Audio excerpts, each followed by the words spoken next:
विचारावरती निष्ठा असणाऱ्या लोकांसाठी या माझ्या मनापासून शुभेच्छा देतो।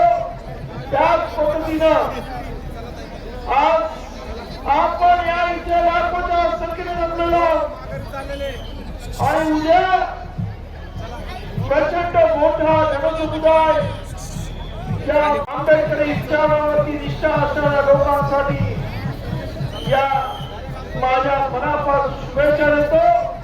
त्याच पद्धतीनं आज आपण या इथे लाखोच्या संख्येने जमलेलो आणि उद्या प्रचंड मोठा जनसमुदाय